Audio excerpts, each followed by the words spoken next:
عورت کے لیے اس کے رشتہ دار بھائی کا محرم کی حیثیت رکھتے ہیں. اگر رشتہ دار بھائی سے پردہ نہیں کرتی تو شوہر کا کیا فرض ہے؟ بھائی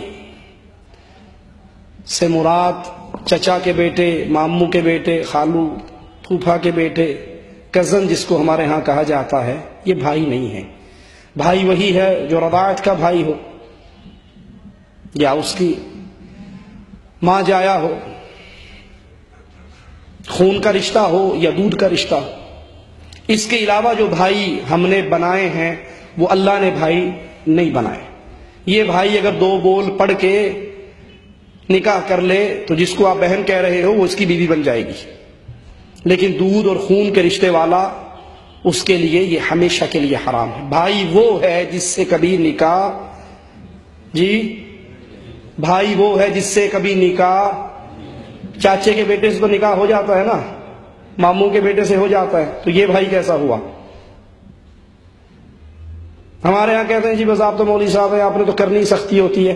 اصل میں ہم بچپن کے ساتھی ہیں، اکٹھے رہے، ایک ہی گھر میں رہے، کھیلے کودے، پڑھے لکھے، ہماری تو بڑا بچپن کا تعلق ہے. یہ ہماری بہن ہے اور یہ ہمارے بھائی ہیں. یہ ماموں زاد بہن ہے، یہ خالہ زاد بہن ہے، یہ پھوپھی زاد بہن ہے. یہ بہن بھائی آپ نے بنائے ہیں. جن سے نکاح ہو جائے ان سے پردہ ہے، جن سے نکاح ہو سکے اس سے پردہ ہے. ٹھیک ہے؟ جس سے نکاح نہیں، ہاں وہ بھائی ہے، وہ محرم ہے، اس سے کوئی پردہ نہیں. اگر عورت پردہ نہیں کرتی تو شوہر کا کیا فرض ہے؟ شوہر اگر باغیرت ہے تو اسے پردہ کروائے، اگر بے غیرت ہے تو پھر یوں ہی پھرتا رہے گا. اگر شوہر میں غیرت ایمانی باقی ہے وہ اپنی بیوی کو پردہ کروائے. وہ کہتے ہیں جی کہا تو بہت دفعہ ہے، مانتی نہیں ہے. کیا خیال ہے خاوند اپنی بیوی سے کھانا مانگے، روٹی مانگے اور بیوی روٹی نہ دے، پھر بھی ماشاءاللہ چپ ہو جائے گا جی کی کریے جی ہوٹل تو کھان لگ گیا، میں بڑی باری کیا سی روٹی دے دیا اگر دیندی نہیں، اب میں نے ہوٹل سے شروع کر دی. ایسے ہوگا؟ یا گھر میں جوتے کھڑکیں گے، صبح شام پٹائی ہوگی، تجھے سارا کچھ لا کے دیتا ہوں تو 2 ٹائم کی روٹی نہیں دے سکتی. لڑائی ہوگی یا نہیں ہوگی؟ روٹی پہ لڑنے والے غیرت پہ کیوں نہیں لڑتا؟ روٹی پہ ناراض ہونے والے غیرت پہ ناراض کیوں نہیں ہوتا؟ جس سے نکاح ہو سکے اس سے پردہ ہے، اور جس سے اللہ اور اس کے رسول نے پردے کا حکم دیا. وہ کہتے ہیں جی ہم اکٹھے ایک ہی گھر میں رہتے ہیں، جوائنٹ فیملی سسٹم ہے، ہم کیا کریں؟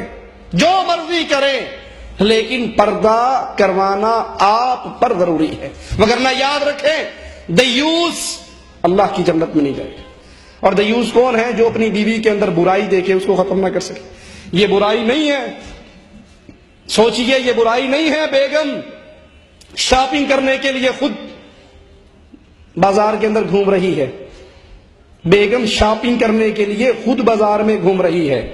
ایک اس کا برقعے کا کپڑا یہاں ہے اور ایک یہاں ہے، 6 انچ کا پھاٹک بیچ میں کھلا ہے، اور جتنا پھاٹک کھلا ہے اتنا ہی آنکھوں کا میک اپ زبردست کر کے کیا ہوا ہے کہ اور تو کسی کو کچھ نظر نہیں آنا، آنکھیں ہی آنی، اس کو تو سجا لو. یہ بے غیرت ہے، یہ دیوس ہے جو اپنی بیوی کو بھیڑ بکری کی طرح بازار میں چھوڑ دیتا ہے. اور یہ بھی اتنی بے غیرت ہوتی ہے، بازار میں جاتی ہے، کپڑے والے کی دکان میں پہنچتی ہے، کپڑے والے نے کپڑا لگایا ہوا ہوتا ہے، عورتوں کا سٹول پیچھے ہے، جو ہی عورت بیٹھی وہ پردہ تان دیتا ہے اور پیچھے جا کر خود بیٹھ جاتا ہے. جی فرمائیے کون سا کپڑا لینا آپ نے؟ تیری کیا لگتی ہے جس کو تو نے پردے کے پیچھے بٹھا کر لوگوں سے الگ کر دیا اور دونوں نے منہ کھول لیا؟ کیا رشتہ ہے تمہارا آپس میں؟ اور وہ آ کر کہتی جی مولوی صاحب بس میں تیرے پلے پہ گئی ہیں، آپ کو تو شاپنگ کرنی نہیں آتی، کپڑا لینا تو مجھے آتا ہے، خریداری کرنی تو مجھے آتی. جو چیز آپ 10 ریال میٹر لاتے ہیں میں وہ چیز 7 ریال میٹر لاتی. آپ 10 ریال لاتے، آپ بڑا مہنگا لاتے، میں بڑا سستا لاتی ہوں. تو سستا اس لیے لاتی ہے کہ تو اپنے چہرے کا دیدار کرا کے آتی ہے. تو سستا اس لیے لاتی ہے کہ اس بے غیرت سے غیر شرعی حرکتیں کر کے آتی ہے. وہ تیرا چہرہ دیکھ رہا ہے، تو اس کا چہرہ دیکھ رہی ہے. تم تنہائی میں بیٹھتے ہو تو اس بے غیرتی کے لیے وہ 3 ریال تو چھوڑ ہی دے گا. اور پھر عورتوں کا ایک بہت بڑا بہانہ کیا ہوتا ہے، جی ان کو شاپنگ کرنی نہیں آتی، ان کو ڈیزائن پسند ہی نہیں ہوتے، پرانے دور کے ڈیزائن اٹھا کر لے آتے ہیں، لیٹسٹ چیز ان کو نظر ہی نہیں آتی. اے میری مسلمان بہن، اگر آپ نے یہ کپڑا اپنے خامند کو راضی کرنے کے لیے پہننا ہے، جو آپ کو لا دے پہنا کر اس کو دکھا دو۔ اگر مقصد خامند کو دکھانا ہے تو جو خامند کی آنکھ میں اچھا لگا اس نے لا کے آپ کو دے دیا، اور اگر مقصد خامند کو راضی کرنا نہیں، کسی اور کو دکھانا ہے، پھر اپنے ایمان کی خیر مناؤ۔ اس لیے اپنے گھروں کے اندر پردے کا رواج کیجئے۔ صحابی نے پوچھا تھا نا دیور کے بارے میں، آپ نے فرمایا یہ موت ہے، موت۔ اپنے گھروں میں باپ ناراض ہوتا ہے، ہو جائے، بھائی ناراض ہوتا ہے، ہو جائے، اپنی بیویوں کا پردہ کرائیے، اپنے بھائیوں سے، اپنے کزنوں سے۔ اور کچھ تو حالات ایسے ہو جاتے ہیں، کئی بہنوں کے فون آتے ہیں کہ ہم خود پردہ کرنا چاہتی ہیں، خامند ناراض ہو جاتا ہے کہ تو میرے ساتھ فنکشن اٹینڈ کرنے اور لوگوں کی بیویاں آتی ہے، تو کیوں نہیں جاتی؟ تو دیوس وہ انسان ہے جو اپنی بیوی میں برائی دیکھے اور اس کو ختم نہ کرے۔